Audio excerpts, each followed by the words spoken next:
Now, Muslims have a unique sense of fashion which many non-Muslims emulate. But what are the rules for the Islamic way of dressing? My colleague Aisha Yakubu Khalid has a fashion masterclass for us.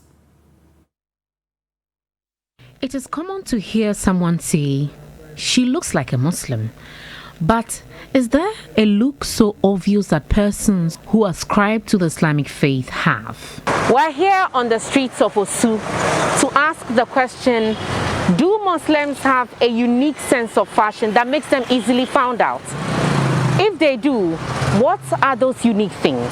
Normally their style of dressing, the mayafi and the lily normally, and the way they cover themselves, everywhere is covered.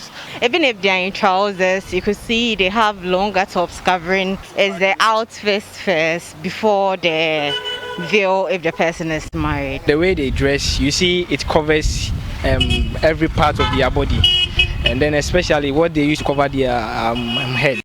Your way of dressing, your hijab, your long dresses, the way you cover up all your stuff, your decency. The outlook in the form of the mayafi, the hijab, and then all that. Well, we have our answers now.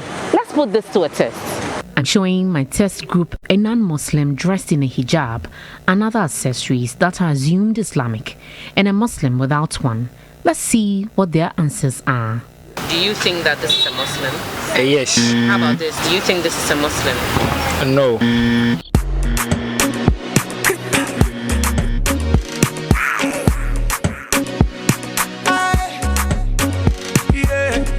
One thing is obvious. There's a look that portrays someone as of the Islamic faith. But like appearances, one's faith cannot be identified through looks. Having conducted my short experiment, we are now at the largely Muslim community of Nima to speak to some fashion designers to understand some of the fashion trends that makes a Muslim stand out from the others. Now there are more and more, Muslim women in the like going to offices to work, and so many educated young girls. They are in school, dressing up in their hijab and everything. So of course, you want that dress that modestly covers you at the same time too fashionable. Zalia Kassim moved to Ghana from the US to start a business as a designer.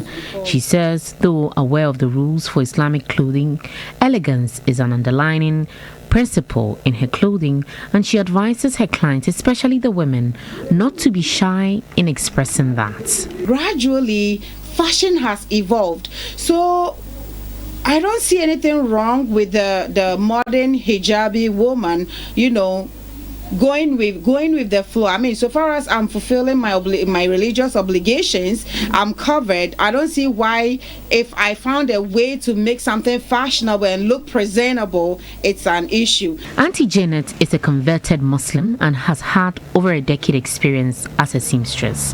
She tells me she sometimes has to ask her clients to change style because it did not conform to Islamic rules. I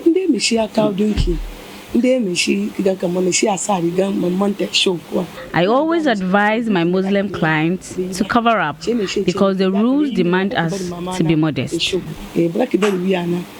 Saad Ibrahim agrees with Auntie Janet. When my clients ask me to make something tight, I try to change their mind to opt for something modest. Abdul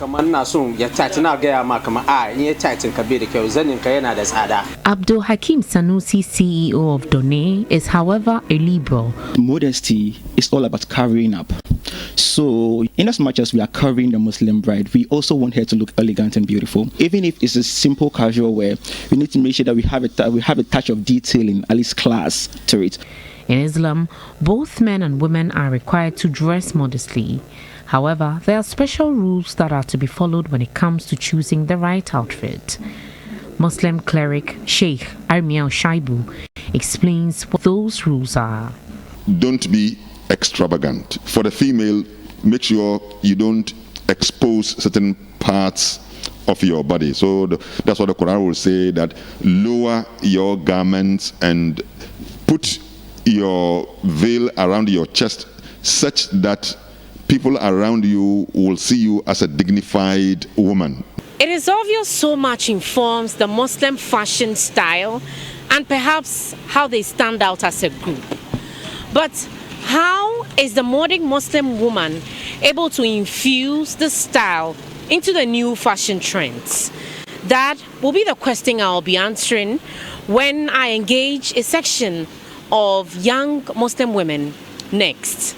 Aisha Yakubu Khalid, TV3 News, Nima, Accra.